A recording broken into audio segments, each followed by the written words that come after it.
I got this here Super Nintendo controller the other day, and it is very dirty.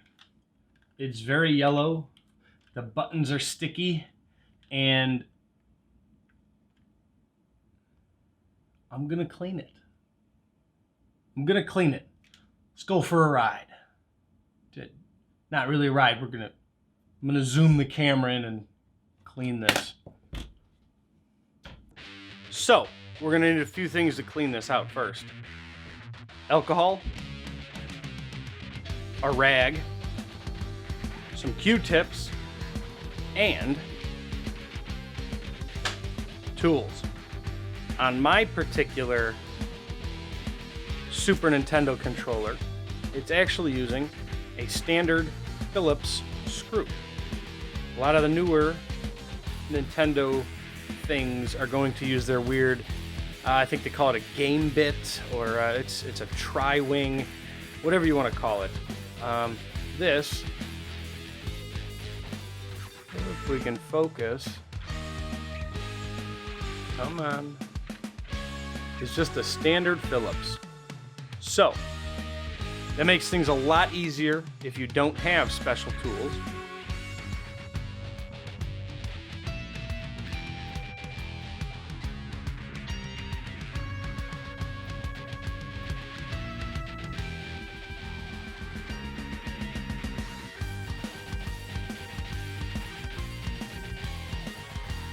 Once you got all the screws out, it should just pop open. Now, my screws didn't come all the way out, so they're still in the bottom here, but that's okay. So the controllers, like the Super Nintendo, the NES, they're all pretty simple machines inside. It looks like we've got a broken trigger on this one. So that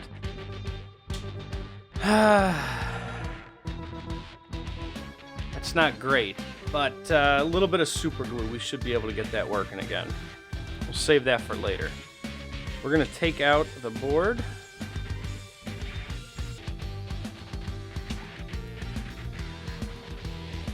There's our PCB, and there's a little bit of gunk on there we're gonna clean up. So, yeah, that's it. But we're gonna put that away, and we're gonna get the main things done. So, we're gonna take out our buttons.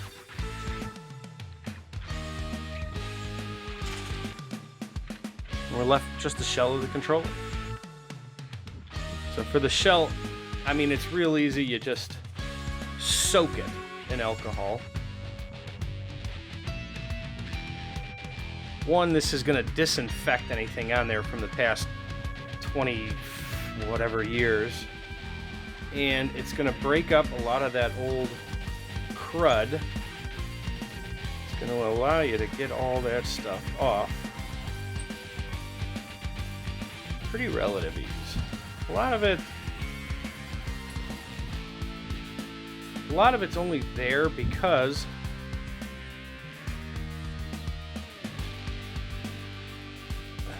I don't know, it's old. So for the buttonholes, we can see here, this is caked all the way inside. That's where our Q-tips come in. What I like to do is actually fill the cap of the alcohol up, get my Q-tip in there, give it one good kind of a soaking with the alcohol tip, and then go back really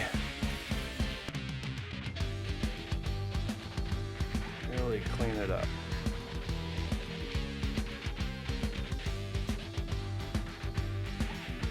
Now, it's pretty gross.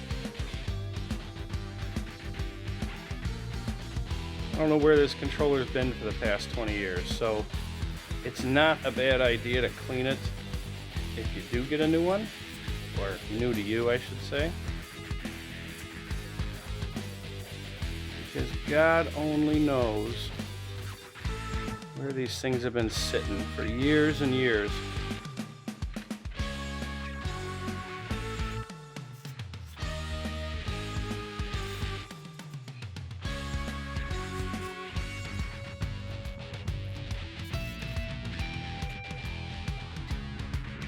Don't be afraid of the alcohol. It's not going to hurt anything.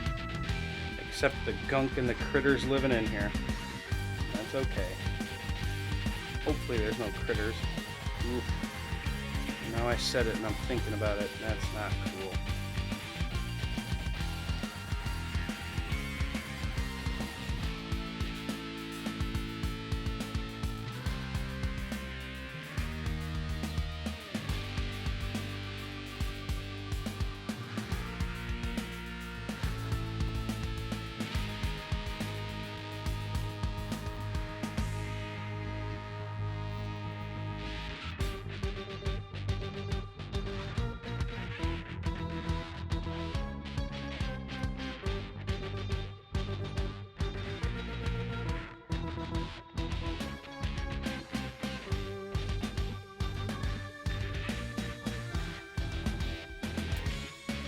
Look at that gunk buildup in there. It's disgusting.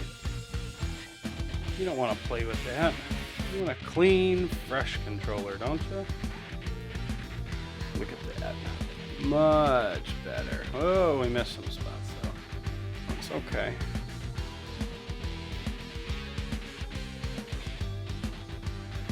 This is one of the most important parts. All these screw holes on the back do nothing but collect dirt and grime and Cheeto dust and you name it. And they get absolutely disgusting. Look at that. That's after I had already cleaned it with that side. Disgusting. You want a clean controller because it's not gross. But sometimes you got to put a little work in. This whole process shouldn't take more than like 10-15 minutes depending on how bad it is. And it's a world of improvement. Alright, so I'm not going to bore you with a whole lot of this. I'm going to scrub these buttons. Probably going to just go put them in the sink. Soap and water gets a lot of that big stuff off. And then a Q-tip in the fine corners to get those details. I mean, these things get disgusting after 20 years of use. So I mean, let's go clean it up, and I'm gonna go clean it up. I don't need you to be bored. I'm gonna go clean it up, and I'll be back, and we'll take a look and put it back together. Cool. I'm gonna go do that.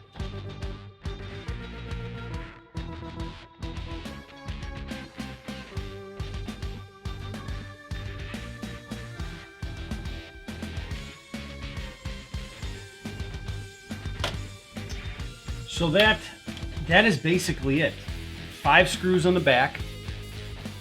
You pull everything out, you wipe it down as good as you can, you disinfect. Alcohol is great for that. The hard to reach places inside the front and back case, I like to put in the sink a little bit of dish soap and a scrub brush. You can get in there real good with those bristles. And I mean, it's still a little yellow. There's products out there that'll help with that. For a controller, I don't think it's a big deal. If anything, if you really want to make this look nice, take it apart, get some automotive grade spray paint, and I mean, make it custom, make it your controller. I recommend the automotive paint because it takes about 24 hours or so to fully dry, but the finish is gorgeous. I might do that in another video, but for now, I have a clean, disinfected, no gunk built up Super Nintendo controller. The buttons don't stick. I did glue that piece back onto the left shoulder button. 10 minutes, a little bit you know, just a dab of super glue, the thing is perfect. That's about it. I need to find an actual Super Nintendo to see if it works, because I don't have one for some reason. But I'm working on that. I've actually got a guy with a Super Nintendo that's broken. He's going to send it my way. We're going to fix this thing up and go from there. Yeah. I got more controllers. If you like this video, let me know. I've got a PS3, PS4, Xbox 360, Xbox One controllers, you name it, I've got them. I'm happy to open them up and show you how they work, but you know, you gotta let me know. Show the love my way. I got an Alienware updating right now for something else, and it just beeped at me. But if you like the video, drop a comment, hit the like button, get subscribed, let me know what you think. If you want to see something else, like I said, I got a Super Nintendo coming. We're going to fix and clean that up. But for now, that's all I got. So remember to hit those buttons, and I will see you in the next one.